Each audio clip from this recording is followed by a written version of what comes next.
Hello bachcho, let's read the question. The question here is that to generate the pressure gradients to facilitate expiration and inspiration, the human body uses diaphragms and alveolar sacs, bronchi, primary, secondary, tertiary bronchioles, intercostal muscles या windpipe.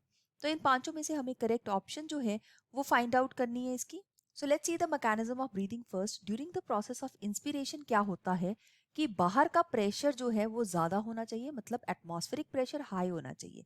Comparatively lung का ये जो chamber है इसके अंदर pressure जो है वो कम होना चाहिए.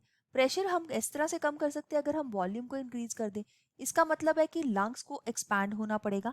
एक्सपैंड होने के लिए हमारे पास जो एक्सटर्नल इंटरकॉस्टल मसल्स हैं, इंटरकॉस्टल मसल्स का मतलब है कि ये एक्सटर्नल इंटरकॉस्टल मसल्स प्रेजेंट है हमारे कोस्टा के बीच में, मतलब रिब्स के बीच में.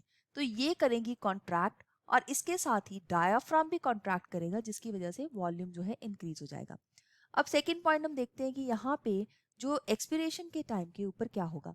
सो जो एयर बाहर जानी है, मतलब कि एक्सपायरेशन करनी है, तब बाहर का वॉल्यूम जो है, बाहर का प्रेशर जो है वो कम होना चाहिए as compared to the pressure inside the lungs we should be high. High pressure तभी होगा अगर वॉल्यूम कम होगा. दैट मीन्स लंग्स को वॉल्यूम कम करने के लिए कॉन्ट्रैक्ट करना पड़ेगा.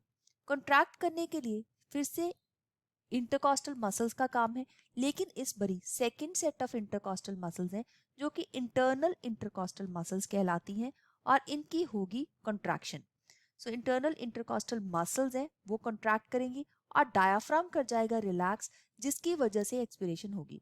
तो ये प्रेशर ग्रेडियंट्स के लिए हमारे पास इंटरकॉस्टल मसल्स हैं, ना कि विंड पाइप जिसको हम ट्रेकिया बोलते हैं, ये रॉन्ग ऑप्शन है. ना ही प्राइमरी, सेकेंडरी और टर्शियरी ब्रोंकाई, क्योंकि ये सिर्फ कंडक्शन का काम करती है ट्रेकिया के साथ, तो ये भी रॉन्ग ऑप्शन है. ब्रोंकाई भी कंडक्शन के लिए और एल्वियोलर सैक सिर्फ एक्सचेंज के लिए है, ना कि प्रेशर ग्रेडियंट्स के लिए. सो बिल्कुल राइट ऑप्शन इस क्वेश्चन के लिए बन जाती है, वो बनती है option number D. I hope you have understood it well. All the best.